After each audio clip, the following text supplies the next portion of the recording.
Go live. Go live. Hey there, Mark Brown. We are doing this again, version 3 of the podcast live. If you're watching this online in a live stream, please put your comments in. If you're listening to the recording, we can't answer your comments, but we would love your comments. So, Mark Brown, how are you? Man, I am doing so well. It's almost illegal. Nice. Nice.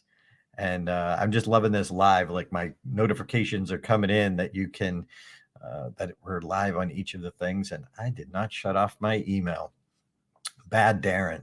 All right. So, Mark, enough about us. This is about the listeners. So please, again, comment, ask questions. But this time we are going to talk about narration dialogue. You might have heard us talk about that before, and you know the importance of dialogue if you've heard us before. If you don't, you're about to. However, we're going to go deeper and we're going to talk about literally why and when to use dialogue versus narration, because it shouldn't be dialogue all the time. Step 1, dialogue is important. Step 2, how and when. Anyone can give a presentation. Few deliver unforgettable presentations. What's the difference? You're about to find out. Welcome to the Unforgettable Presentations Podcasts with your hosts, world champion speakers and coaches Mark Brown. Your life tells a story, and there's someone out there who needs to hear it. And Darren LaCroix. Stage time, stage time, stage time. Ready for some powerful presentation ahas? Let's dive right in.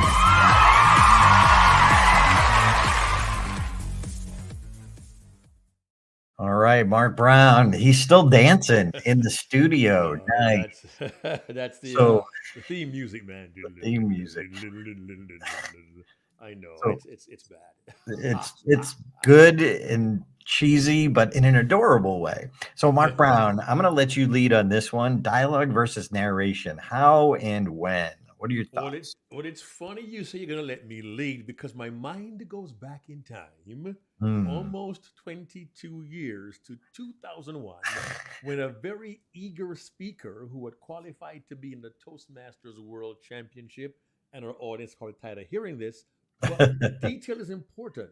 When you asked me to work with you and I agreed, one of our most, shall we say, animated conversations that we had was about the concept of choosing dialogue. First of all, what was dialogue? Well, people are talking, but it was when to do it, how to do it, and most importantly, why to do it. And I remember you told me later it was a bit of a game changer for you, and I made one specific suggestion of converting some narration at one point in your speech to dialogue. And today we're going to look at the how and the when, but I also want to, as a bonus, tackle why dialogue as well, Darren.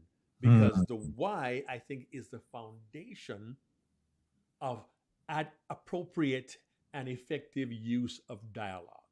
My first why is this: a speech can become simply a narrative. It can become what we call a harangue, Harangue. It can become almost pontificating if we simply talk at the audience for 20, 30, 40, 60 minutes. You're talking at the audience and you're relating and you're reporting, and that borders on the boring. And if nothing else, if anyone knows Darren LaCroix tells you boring loses business. I'm not saying you were boring, you simply weren't aware. And many presenters, particularly emerging presenters, don't realize that dialogue can be a transformational game changer. And here is why I say all that to get to this. Dialogue can transform the speech from a narrative and a report to an experience the audience has. Dialogue can change a speech from a report into an experience. And I always say, don't report, transport. Why? Dialogue can change a speech from a report into an experience. That's my first why. What are your thoughts on that, my My thoughts are I'm typing really loud, so I had to mute friend? myself. Well, look, you're typing, I'm writing as well. And because we're doing live on StreamYard, Darren, who already multitasks, is now accepting the role of stage time octopus. He's managing the chat. He's putting up banners, and he's doing all of this while we're having the conversation. So, Mm, Darren, kudos to you for doing all of this. But mm, I mentioned that because you and I talked about this during your contest run way back in '01, where I said, Darren, this is a crucial part of of the speech. mm, Change it from narration to dialogue. So if you want to get a catchy phrase, go from narration to conversation. Go mm. from narration to conversation. And your eyes kind of got big that day, like, what? You're like, what are you talking about? What by dialogue? What do you mean? And many of us don't realize that the conversion from narration to conversation changes the experience. It's like going to a play and being there and seeing the action take place on Mm. stage. Look, And nothing wrong with audiobooks. You can hear it. But when you actually see it play out, a narration in a presentation, the audience can actually see a scene play out because it also gives you the option or the benefit, and I will probably dig into this later, of adding the associated emotion which magnifies the experience. I'm going to mm. pause so I can write down my own wisdom. Well, and Mark, I'll pick up the ball from here because I kept asking myself, I had 1,492 words for a contest speech. By the way, all of the things that we're talking about definitely apply to keynote speeches. Mark and Yes. I just used the analogy of the contest for that 7-minute speech, but it absolutely applies in keynotes. So my challenge was 1,492 words, had to get it down to 750. How do I say it better in fewer words? How do I say it better in fewer words? And one of the most powerful ways to do that was to take the narration and turn it into dialogue. But it's not just the dialogue, it's the emotion Right. and delivery behind the dialogue. So now you're infusing the Mm. dialogue, Mm. infusing it with emotion, and that's what makes it more powerful in less time. And so I think one of the when do you use dialogue? I think it's those transformational moments when there's an emotional shift of a character. When I went home to tell my mom and dad I want to be a comedian in my championship speech, Mom, Dad, I want to be a comedian.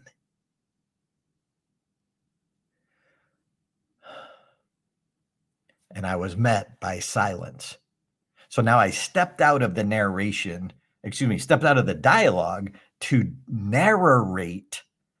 I was met by silence. So I was clarifying what I was said, but I showed the emotion of the shift of the character going from excited to deflated when my parents had nothing to say because they couldn't process that knowing me, and I get it now, but in the moment it was devastating. So I'm showing that emotional shift. And we see this, Mark, a lot when not just the dialogue but the reaction to the dialogue is part of that scene.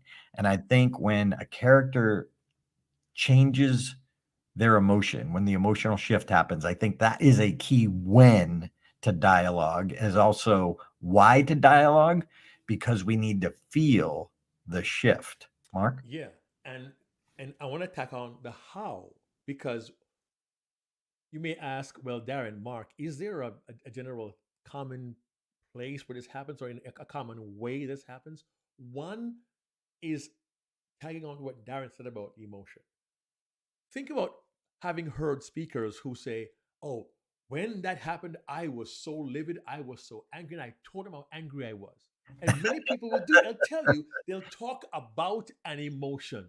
Mm, I heard my puppy died. I'm telling you what, man. When my dad told me it was dead, you, I was so devastated. I couldn't imagine it. Right mm, now, that's fine. Let's take the poor puppy you had for the last 8 years. And look, if you're an animal lover, you know how this may feel. And mm, you come from school, and dad says, "I'm sorry, your puppy died," and you say, I was so devastated. But if you pause and take that narration, Dad told me my puppy died and I was devastated. Here's a how piece. You become the characters. I walked in and I could tell something was wrong. Dad, what's the matter? Mark, son, I hate to tell you this, but Fido was hit by a car this morning and Mm. he didn't. Daddy, what? My Fido, what happened? Daddy,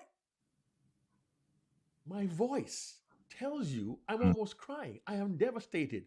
My dad, Mark, I'm really sorry to tell you this.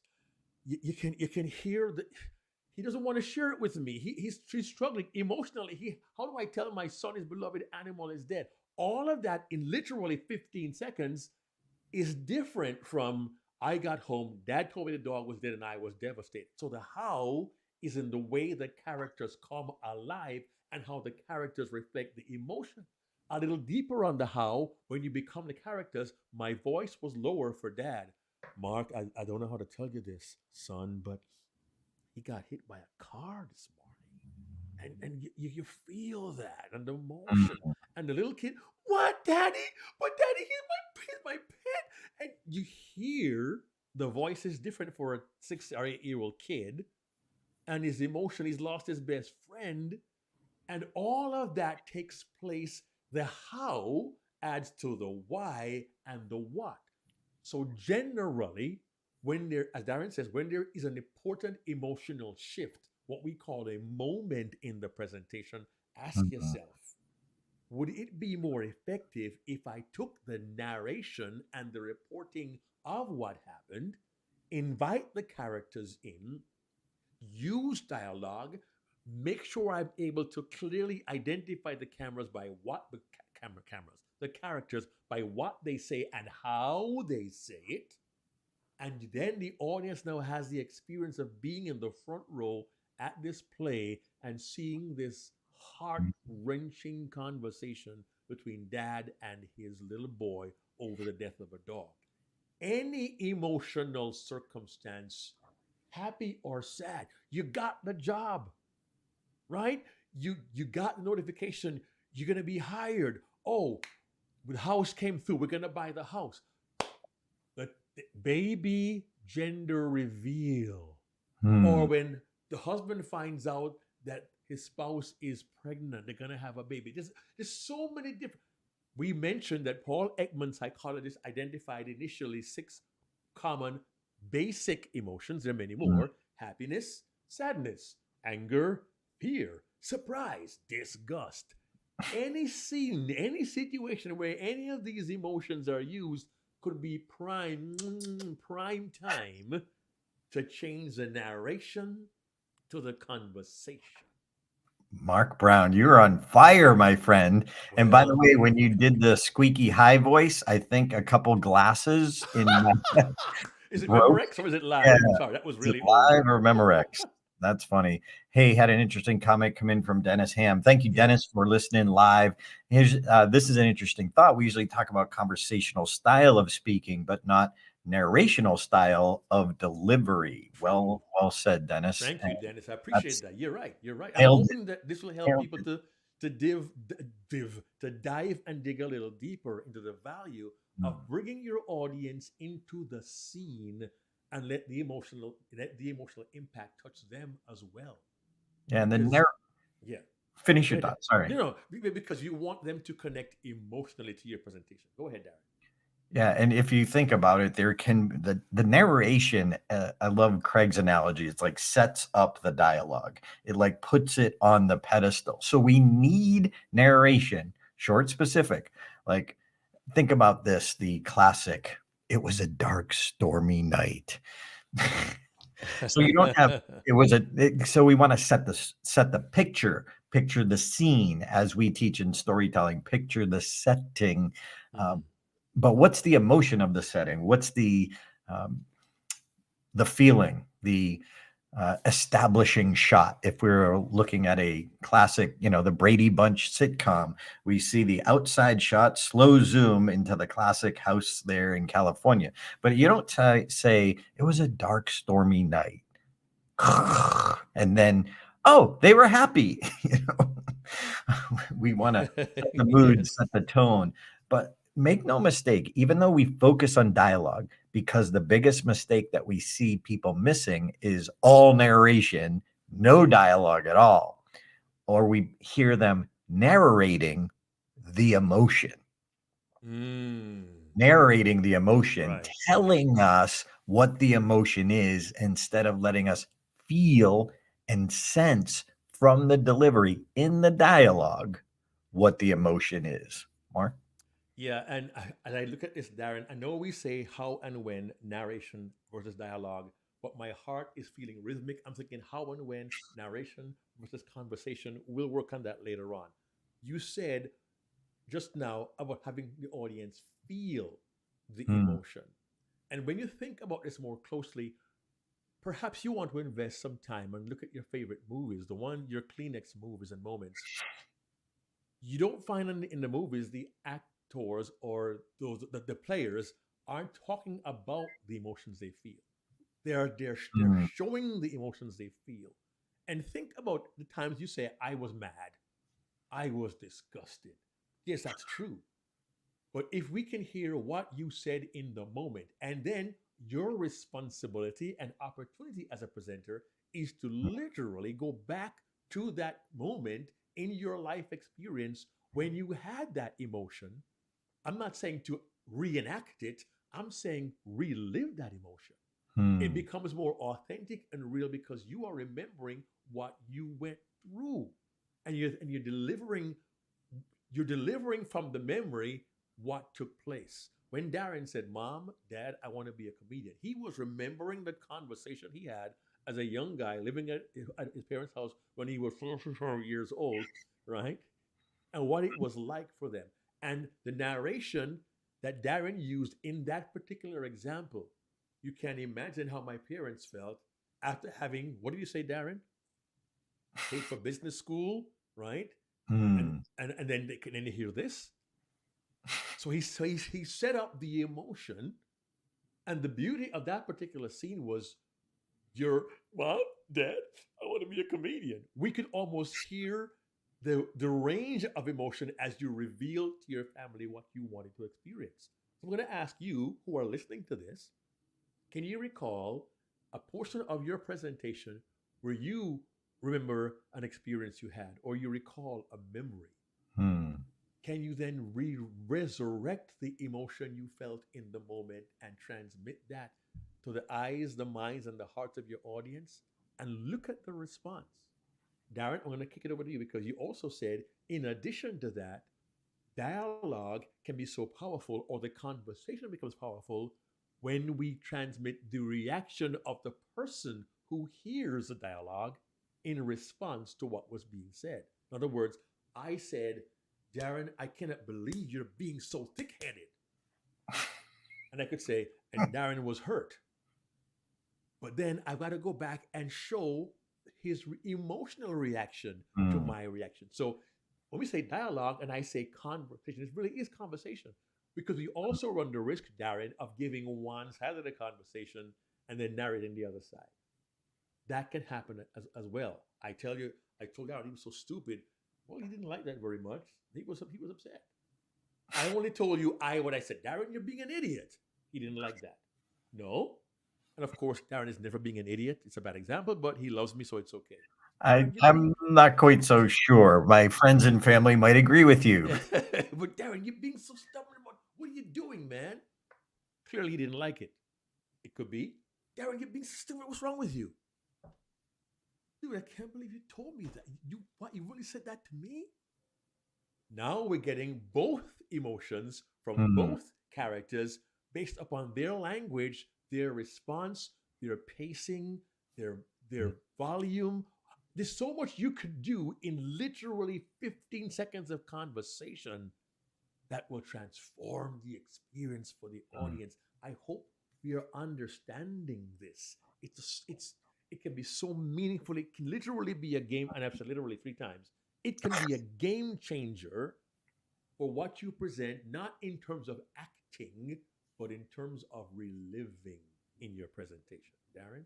Yeah, when I tell the story of my dad, I show a picture of me on the sidelines in football. And I said my dad was all excited because he bought a brand new camera with those telephoto lenses. That was the Mm. big thing. And my dad loved it. And he's taking pictures. And he goes to my football game to take pictures of me, except I'm on the sideline. Wah, wah, wah. And I remember seeing my dad do that. I pulled him aside after the game. I'm like, Dad, don't take a picture of me on the sideline. I don't want to remember being on the sideline. He said, but Darren, you're never in the game. That's true, but I don't want to remember that. So Mm. it's a quick, by the way, if you're watching this live stream, if you're listening to the podcast, you'll have to visualize this. But when I play my dad, when I take on the persona of my dad, I'm looking in one 45-degree direction. When I take on the perception and persona of me back then, I look at another angle. So by changing the angles and changing, but Darren, I'm never in the game, like changing the delivery, Right. the in the dialogue that shows the reaction. So we have a reaction to the dialogue and then a reaction to the reaction of the dialogue. But I'm changing back and forth because here's the key. Clearly, now we're doing this live stream live. So you're looking at a camera in a StreamYard or a Zoom thing, so we can still communicate it effectively by changing that. If I was on a stage, I would also change maybe the height or the direction that I'm looking up. So there's different ways to do this, but it goes right back to what we learned from Patricia Fripp. The audience needs to know who's talking. Mm. The audience needs to know who's talking. And one of the tips that she gives is you would put the recipient's name Right. in the dialogue, the recipient. So if I'm talking to my dad, I don't want to, but Darren, you're never in the game. So the recipient's name is in the dialogue. We know it's the other person talking. So Mark, we had a few comments come in. Dennis Ham had said, I like that. Relive it, not reenact it. Yeah. You've got to be in the moment. And when you're in the moment, that day, that moment, I've told the Stitches story my first time on stage 1,000 times. But when I relive it, I go there. It's always a little bit different, but it's how I feel it in that moment, going back to that moment. So in front of that stage, that audience, that time, it may come across a little different, but I'm going back in my mind because I have a different connection to that audience than I did the day before to a different audience. Mm. So yes, reliving it makes it so much more authentic. And let's see, H.W. Bud Brown says, the reason I made it to the district level for the international speech contest was because I was reliving the moment. Congratulations. That's one of those little secrets that I would have never learned without my coach. And Helene said, very well done, Hélène, Mark. merci. I'm guessing it's a French name. I could be wrong, but I saw Hélène with the accents. I'm guessing, thank you, merci, en français. If I'm Sweet. wrong, forgive me, but I try to honor the name. So there you go. Yeah, Mark, this is so cool having people interact with us. It's even more Yeah, interesting. it is interesting, and you kind of wonder, And by the way, we're getting reactions from Facebook, from LinkedIn, and from YouTube at the same time. Mm, We got Dennis is on YouTube. We got Bud is on LinkedIn, and Helene's on Facebook. Thank you so mm, much for your comments. We really appreciate that. We want to provide as much value as we can with the mm, years we've learned and the mess the messes we've made, the errors we've committed, and we've found that when an audience can have an experience of what takes place, it lifts them to a place of I can connect with you, I can relate to what you've mm, been going through, and for me, a bonus, the audience has the opportunity to recall from their own experience a similar emotion and mm, a similar situation. And that deepens their connection with you as a speaker, gives mm. them greater reason to listen to what you have to say and accept, adopt, and adapt your ideas because they say, yes, you know me. You can relate to me. You understand what I have been through or what I'm currently experiencing, and therefore I value what you have to say. That's Hmm. really, really powerful. And I pray we catch that. The opportunity we have to establish an emotional connection with an audience member who can relate to what our story is sharing with them. And the key, I want to go back to this because it's key. The six basic common emotions: happiness, sadness, anger, fear, surprise, disgust, and any other emotion you may feel. When there's a part of your speech where these emotions pop up, ask yourself, hmm, might this be a good place to use the conversation instead of the narration? And after a while, you'll be able to discern and decide when is the most appropriate time to use narration or dialogue. We said the how and the when, because that's a key question. When do I use it? I said before, you don't want to go through all narration, and Darren, you don't like all dialogue, a one man show or a play. As speech becomes a play, it's finding the appropriate mix and being selective about the best places to insert each or the other. Hmm. Hmm. Little Hmm. head scratcher there, Darren, right? Absolutely. There's so much to this, and sometimes we're way too close. So if you don't have a coach, find a coach. Now, obviously, Mark and I do coaching, but find the right coach for you. We do have a podcast episode about how to find the right speaker coach for you. But I just think we're so close to our own stories that it's sometimes so obvious, but we need that person who kind of can step back from our story and point out this is kind of blah blah blah. This is where the gold is. This is where Mm, they're connect. And like we learned from David Brooks that we all have different stories. We all shared the same emotions. mm, So when I show a video clip of my mom, my classic speech opening where I show a video clip of my mom at the world championship running up and hugging on me and embarrassing me. And then she doesn't let go. And I even put a little graphic, let go, mom, let go. My internal dialogue, that's what that is in the video clip because you can't hear me think, thank goodness. Uh, and I ask people if they feel a connection after. And now, look, I tested that video. I tweaked it 100 times to get it to work right. But that's just the principle of what David Brooks was saying. People relate to the emotion of embarrassment, whether it's them embarrassing their kids or their parents embarrassing them when they were kids. mm. Yeah. So they weren't in there in that moment literally, but they relate to the emotion in their life of that embarrassment. You said something just now. I cannot let this slide. You subtly inserted the term the internal dialogue. Mhm.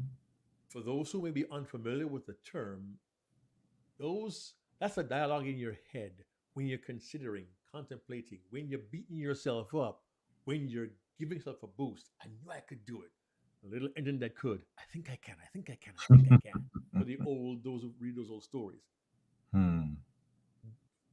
we can be easily tempted or think it nothing at all to let the audience know. Well, I realized that wasn't a very good idea, so I didn't do it.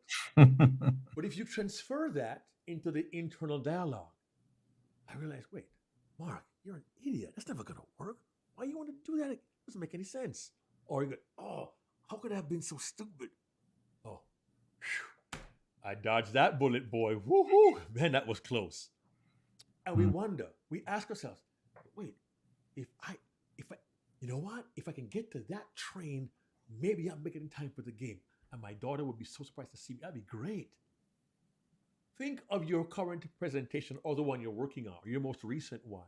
Are there portions of your presentation where you tell the audience what you thought about, but didn't give the internal dialogue, what was really going on in your mind? When we share what was going on in our mind, the internal dialogue, we to ourselves, I know that displays a level of vulnerability. But let me ask you this: how many of us talk to ourselves, question ourselves, doubt ourselves, encourage ourselves, praise ourselves. Man, you did a good job there, buddy. Awesome. I knew you could do this. That's part of dialogue. That's part of conversation. The conversation we have with ourselves. And there are individuals who will talk about self-talk. That is their bailiwick. That is their expertise. I'm not saying either way self-talk in terms of negative thinking. I'm talking about just thoughts you have in your mind. It could go through the day that may fit in your presentation because your audience also thinks alike. Darren has taught forever the most important part of a speech is the thought process in the audience's mind. And if they can think like you think, and if you can identify to them that you think the same thoughts, and then you make that conversational, it's just one more deeper means of connection. And very often, it's easy for us to not realize if we simply relive the internal dialogue, the words we say to ourselves. There's somebody in the audience who's going to say, yep, been there, done that. Another point of connection by turning narration to conversation. That said, I caution, I do not recommend turning everything into conversation. You don't want to create a one-person play or a one-act play.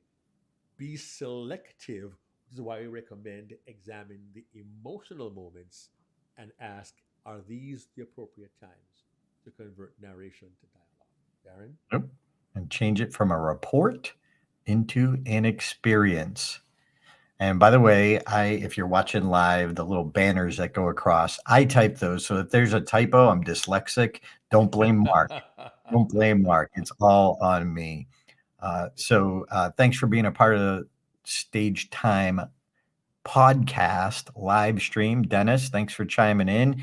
H.W. Bud Brown, Lena, I'm not sure if I'm pronouncing that right.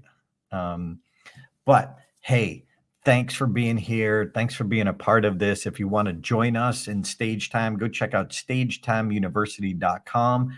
We got a lot of people who are getting coached, who we have weekly coaching calls every Wednesday where you can get world-class feedback to help have that experience perspective looking at your story, because sometimes it'd be so easy and so simple for someone else to point it out. But what happens is that's going to affect every time you tell that story for the rest of your career. But now you'll also start to see it and be it, because dialogue can be more powerful. Narration can set up the dialogue so your presentation is unforgettable. Mark Brown, take us home. Thank you all. And thank you, Keith, for coming in also. We appreciate that. Here's the assignment, my friends. Take your most recent speech, one you're working on right now, and ask yourself, where would be the most appropriate place to change narration to dialogue? Test it, deliver it, and look and listen for the response your audience gives. That can be very, very instructive. We'll see you next week. Have a great week. Hey there, this is Darren LaCroix. Thanks for checking out this podcast episode on YouTube. If you want all of them, not every one is on YouTube, check out your favorite podcast platform so you don't miss an episode. Keep being a sponge so you can be unforgettable. Check out StagetimeUniversity.com, where good presenters become unforgettable.